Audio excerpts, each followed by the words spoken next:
Ricardo Meira, boa tarde. Tudo bem? Boa tarde. Ricardo, essa história de cobogó, pra mim, eu gosto até dessa palavra, cobogó, já gosto de falar, e é muito a cara de Brasília, né?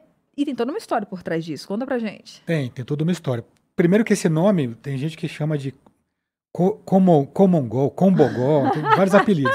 É Cobogó, que é a junção de sílabas dos nomes dos três engenheiros pernambucanos que criaram esse elemento no final dos anos 20, 1929. Olha! Coimbra, Buckman e Góes. E aí vem Cobogó.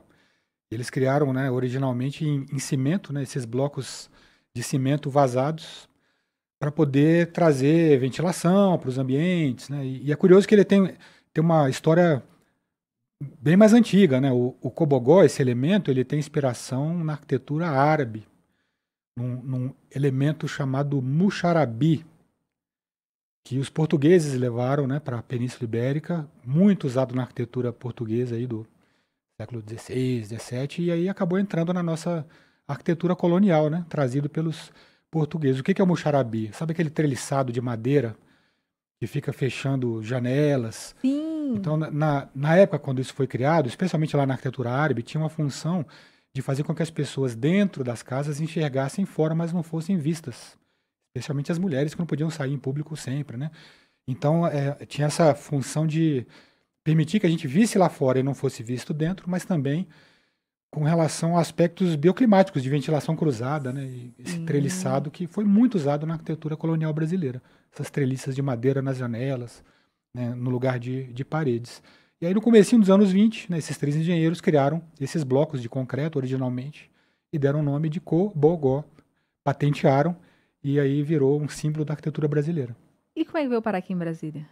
É porque, como isso foi feito em 29, né, a gente estava ali no começo da arquitetura moderna brasileira, né, e as pessoas não sabem, mas Recife foi uma das cidades brasileiras em que a arquitetura moderna começou a surgir. Então tinha o Rio de Janeiro, né, São Paulo, evidentemente, e Recife. Tem um edifício muito famoso lá, que é uma caixa d'água, grandona, um prisma retangular, que é revestido com cobogós. Essa caixa d'água é de 1935, mais ou Uau. menos.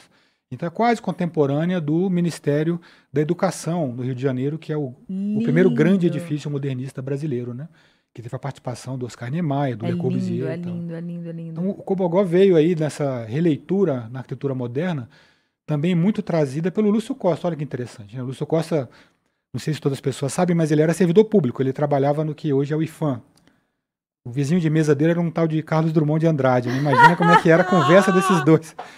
E ele no início, né, na fase pré-Brasília dele, ele fez vários projetos, vários estudos e pesquisas tentando integrar a arquitetura colonial brasileira com a arquitetura moderna. Então tem um pavilhão ali que recebe os turistas nas ruínas de São Miguel das Missões, que é projeto dele, que tem o telhadinho colonial, e tem uns elementos vazados também, né, uns muxarabis. Então esse diálogo da arquitetura colonial e da arquitetura modernista acontecia. E aí esse elemento veio para marcar exatamente e virou um símbolo da arquitetura brasileira. E aí chegou em Brasília porque a arquitetura moderna, né, era algo natural de acontecer. E foi muito bem usado aqui em Brasília. Tem exemplos belíssimos, né, de vários Nossa. arquitetos aí nos anos 60, 70. Né? Meu professor Marcílio, né, Marcílio Mendes, que fez vários edifícios residenciais na Asa Norte, projetos, as quadras residenciais da Caixa Econômica, de alguns bancos e até da UNB também. Então tem vários exemplos lindos aqui em Brasília. Que legal. E como é que a gente que tem uma casa, tem uma loja, como é que a gente, qual uma indicação para usar quem também é apaixonado por Cobogó? Ele é lindo, né? Quem é arquiteto ama, né? Tem cliente que não gosta muito, eu sempre tentei colocar algum cobogó nos meus projetos.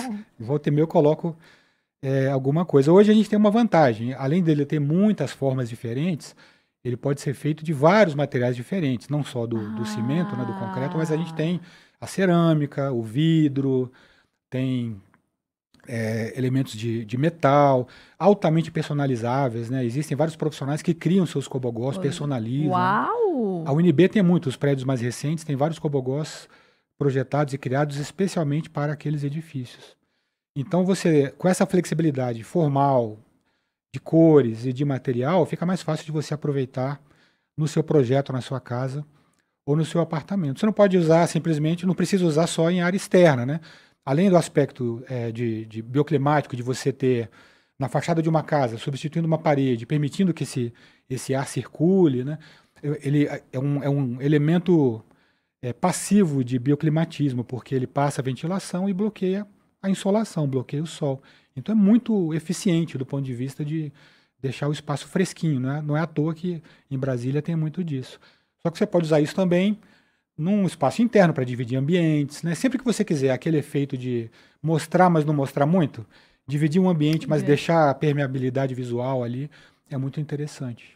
Olha só, e para separar ambientes externos também funciona? Funciona. Claro que aí você tem que Tem ter uma casa, um Sim, espaço? sim.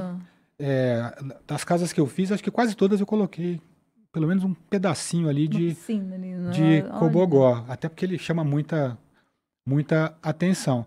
A dificuldade, se você deve se lembrar, tem vários prédios aqui das Açus mais antigos, que a área de serviço, a cozinha, tem um fechamento de cobogó. É, o meu tinha. 308 tem isso, né? A fachada posterior, a dos fundos de todos os edifícios da 308 Sul, tem esse fechamento de cobogó. A 108, 109, que são as primeiras, também tem, né? Nos projetos do Niemeyer. Tem muito morador, e aí é daquelas coisas que eu trago aqui, sempre que eu digo, né? Sempre que alguém fecha um cobogó, algum arquiteto tem um infarto em algum lugar do mundo, assim, porque você deixar ele só por fora aparecendo e impedir que esse ar circule, você perde a razão dele existir.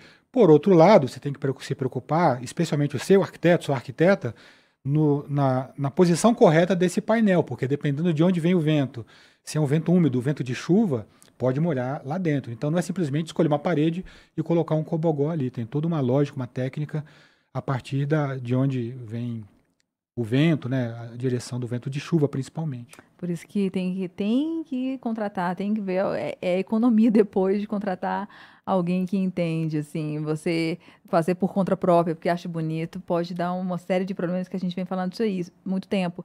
E isso tem um porquê de existir, né? Assim como eu adorei essa história de construção árabe, porque como a gente pode buscar lá atrás soluções que já foram testadas há centenas de anos para colocar nas nossas casas, seja para ter uma temperatura maior, uma ventilação maior, uma luminosidade maior, que já foram testados, estudados, e vocês, arquitetos, já estão aí cansados de estudar isso e aplicar da forma correta e não só pela questão estética, que são lindos. Não é à toa que são a gente fazendo esses mini cobogós aqui. Geralmente as melhores soluções arquitetônicas são aquelas que a gente se inspira no que era feito antigamente, porque você não tinha tanto recurso tecnológico. Então, ventilação natural, aproveitamento da iluminação natural, tornar o ambiente mais fresquinho.